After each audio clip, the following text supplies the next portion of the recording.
So, yeah, I mean, I think, you better get some good life insurance. I know I have, and none of us are ever going to commit suicide, right, Greg? Never. If I'm floating face down the swimming pool, please don't believe any note that says I felt terrible and had to go. Don't buy it, please. Okay, I'm putting that down on the record right now. Me too. I've never held a knife to my own throat ever. So, so please, I want to put that right on the record. I'm glad we got a moment to do that. As in terms of saying, yeah, I told you so, I think it is worthwhile because it gives credibility to the material that we did put on before. I should note that I'm a lucky guy in one way. You might not see me on US TV except, bless you, Alex, especially on Valentine's Day, then kiss you. But I do have the world's largest news network behind me, putting me on a prime time BBC television. Now, do understand that BBC, when I got the documents from inside the IMF, and now we do see Greece on fire. There's a chapter in Vulture's Picnic called The Generalissimo of Globalization, where I actually have these documents from inside the IMF, World Bank.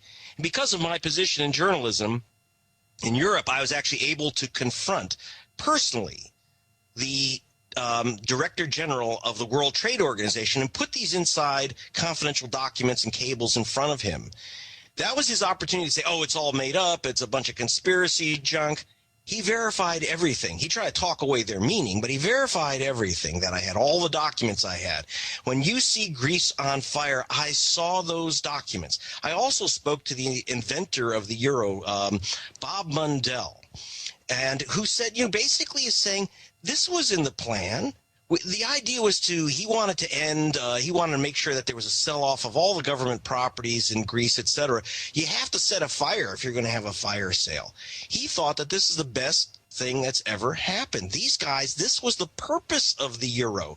He said he was very upset, he told me, that democracies get to kind of vote on their fiscal and monetary control. He wanted to create a mechanism, the euro, which would make elected parliaments and congresses and presidents subservient to an economic formula. And the economic formula is called the 3% rule there. There's a German word which I can't pronounce that they use. But that was the purpose, was to basically create something that would replace democracy. In fact, by the way, I spoke with, because of my position, I get to meet all these heads of state, et cetera. And I've met with Carlo Monti, the new prime minister of Italy, the new chief of Italy. And Monti, has not been elected. He's just a banker. That's, you don't get to choose anymore. They call him a technocrat. I mean, even The Economist says it's good to not have countries run themselves. We, the technocrats, will run it now. And as you said years ago when you got to meet, with the head of the organization, the World Trade Organization, they admitted this is how we were going to take over. But then they're the ones that sold the fraudulent debt and got the governments to sign on. They're the ones that actually have most of the debt. And so they do this Svengali judo move where they're set up as our bosses, even though they're the progenitors of it. It's insane. Yeah. Well, in fact, in the case of Greece, I call it a crime scene. In particular, the Greek government, to stay within the euro, both the so-called socialists and the so-called conservatives there, had cut a private deal with Goldman Sachs to hide their true deficits. And this was true of most of the countries, but this was particularly done with Goldman Sachs and had to do with trading euros into yen and dollars and back. Technically, on paper, it looked like Goldman Sachs took a multi-billion-dollar loss. Well, Goldman Sachs never takes a deliberate multi-billion-dollar loss. That's nonsense. In fact, it was covered up by a secret agreement to pay them back at massive charges, with massive usurious charges. I mean, you couldn't call it anything else. Plus a $500 million fee on top of the massive interest rates that they were collecting, all done in secret. When this came out, of course, then the Greek bond market, the market for Greek bonds, completely collapsed, and people rightly, in a way, asked for massively high interest because they say we're victims of a fraud.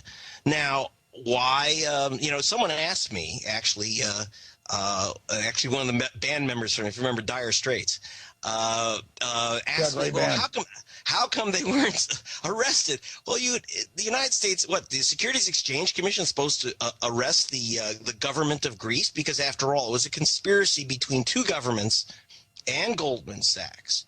And here's the deal: instead of Goldman being busted, they get money from the European Central Bank.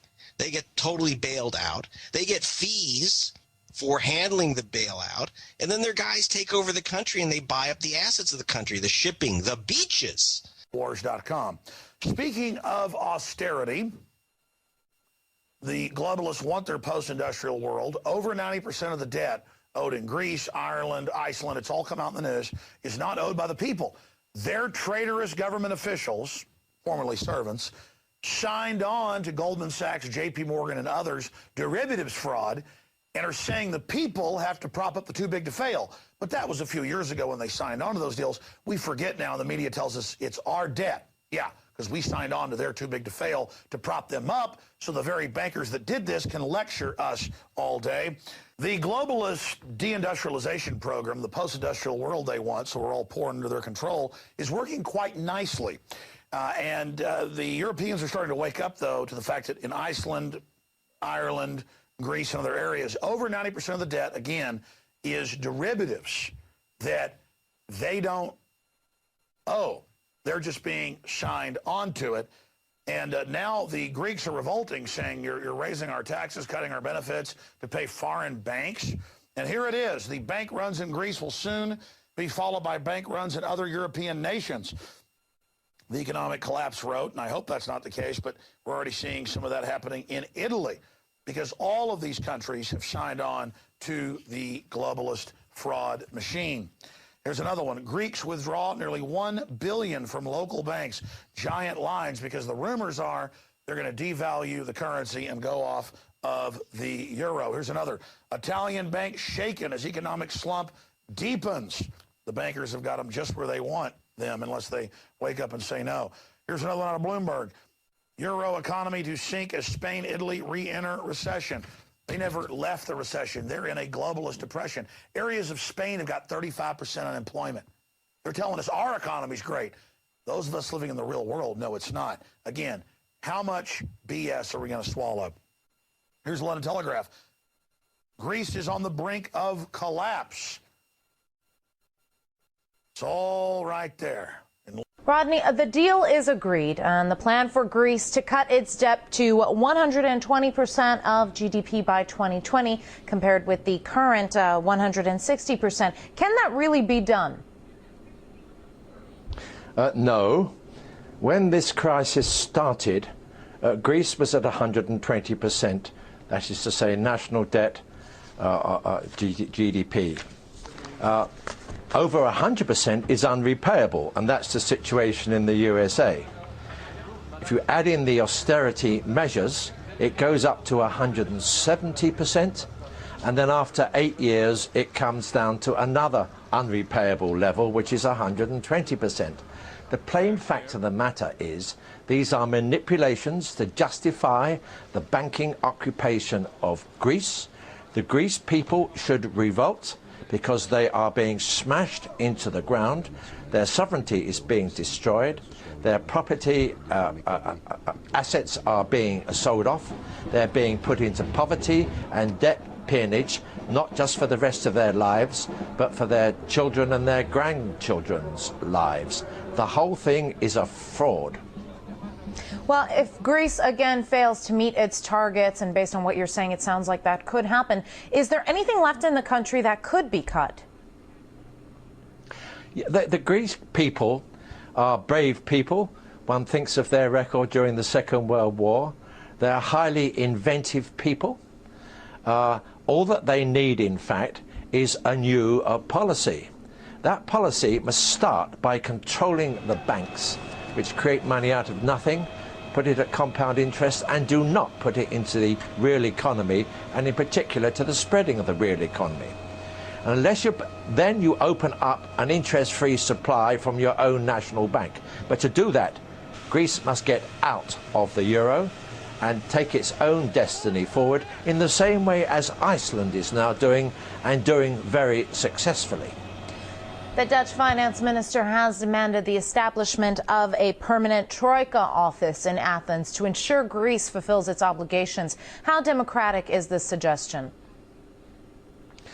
This is an office of the financial fascists. These are the local Nazi implementers. They are the sign that Greece has been occupied, colonialized, and sacrificed for something which is not going to work in any case. The office should be kicked out for starters. Well, the EU is kind of seen by many as taking on a sort of parental role when it comes to Greece, writing off part of its debt, giving more money in exchange for promises that Athens will do what its creditors say. Tell me very quickly, why is the bloc so keen to hold on to such a shiftless member?